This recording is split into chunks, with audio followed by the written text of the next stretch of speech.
a package has arrived.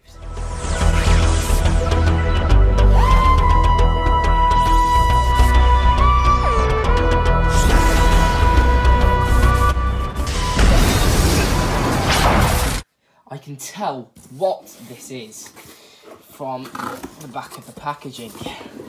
Yes, ladies and gentlemen, we have the Pyramids of Mars Priory Collector Set. I have been wanting this set for absolutely years now. At the top we get the lovely 50th anniversary edition of the Doctor Who logo. In the background we have the diamond blister packaging. Obviously this doesn't give us the window display because obviously the Osiris War Rocket, which is this massive 3D cardboard thing. Still, they've supplied us with this lovely image of an AFT download set. We have 3D card Osiris War Rocket in writing here. Sutekh features light up eyes, which is just fantastic. The BBC logo down there. 4th Doctor years 1974 to 1981. The Pyramids of Mars Priory set includes Masked Sutekh, Marcus Scarman, sarcophagus, 2 canopic jars, the coordinate selector, and a card war rocket. And then on the back we have a fantastic green screen photo of Marcus Scarman and some mummy robots, and then we've obviously got the war rocket, and then the lovely sort of mansion in the background, and then a brief summary / synopsis about Sutekh and the Pyramids of Mars. Let's start off with Marcus Scarman. Now this is a phenomenal figure, and the likeness has been captured so superbly in figure form. And on the sides of the head, you really see it starts to show how much detail and effort has been put into the figure. And the hair has been given a dark grey base tone with white highlights, which I think is represented so well. Even actually captured his little mole to the side of his nose. It is amazing attention to detail. Down to the tie section, it is all painted very nice and sharply, no paint splodges whatsoever.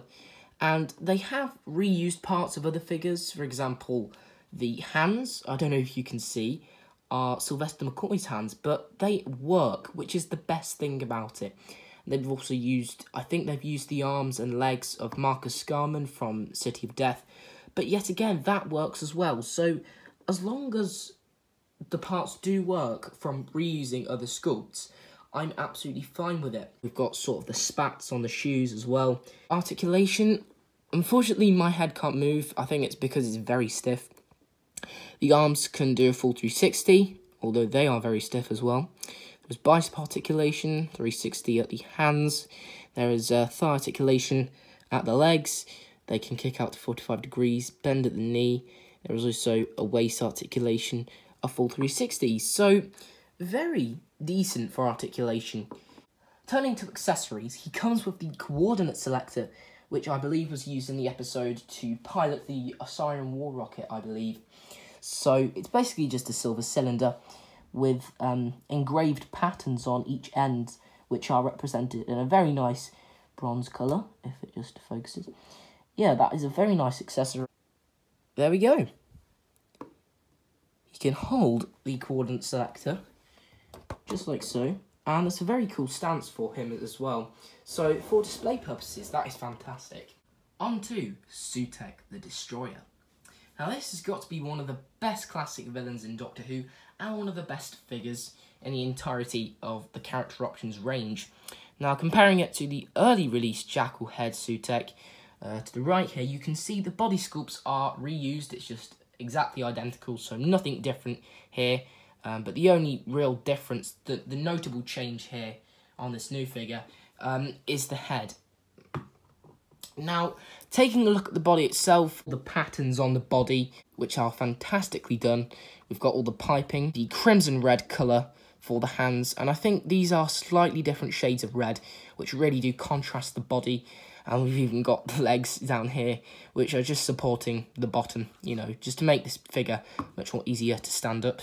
And I believe this bit is PVC rotocast, I believe. Face sculpt.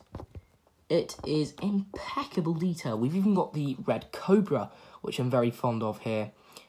which is definitely one of the most iconic bits of Sutek. And we've even got the red lining around the eyes and the tiny little bobblehead on top of his head. There is a button at the back of Sutek's head. Now, unfortunately, the batteries on mine are sort of running out, unfortunately. But as you can see, his eyes very slightly light up green, which is just amazing attention to detail. They didn't need to do that, but whoa, they just went ahead and did it anyway. And it adds to the figure, and that has got to be one of the best features on a Doctor Who action figure. So, overall, I absolutely love this new variation of Sutek. I do go as far as to say, as I think this is even better than the original Jackal head, just because of that extra detail of the glowing up eyes, and it is so superior to the original. This is the ultimate Sutek. Moving on to accessories now, I guess you could count this as a figure, but for me it is an accessory. We have the sarcophagus. Now, like with Sutek and Marcus Scarman over there, the paint apps are spot on this figure. No paint bleeds whatsoever. So for detail, it is impeccable. Now, unfortunately, the sides are a tiny bit warped because when I took this out of the packaging, the paint did scrub off. But for mine, it's not that noticeable. So the best feature about this, it's very tight, is that taking this piece off, we have the time tunnel, which is a lenticular piece of cardboard. Now, we have all the psychedelic colours, which are very vibrant, represented fantastically on this figure.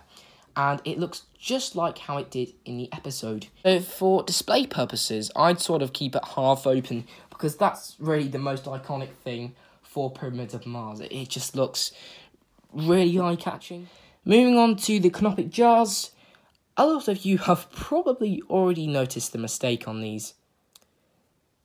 They aren't the baboon and the lady, they are a siren canopic jars.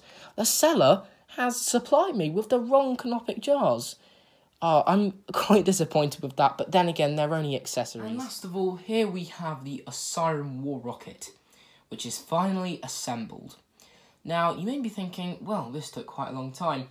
Well, it doesn't take that long if you really think about the initiative and sort of put the little tabs in the right places.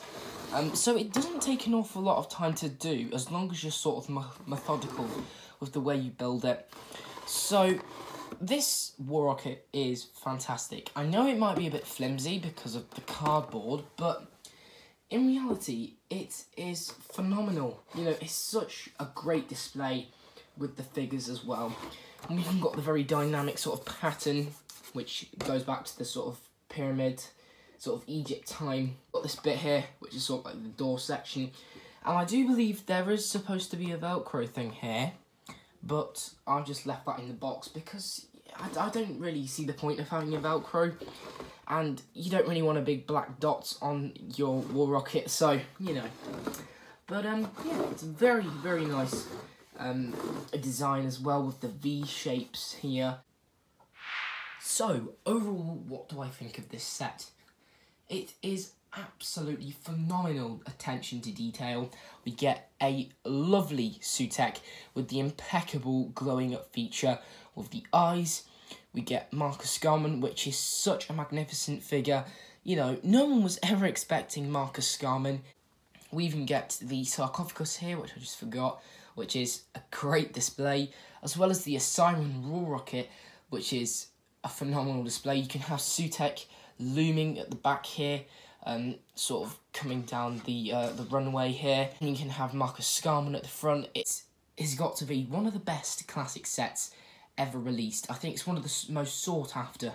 So to get it finally is just phenomenal. So I hope you have enjoyed. Subscribe and I will see you in another video soon. Goodbye for now.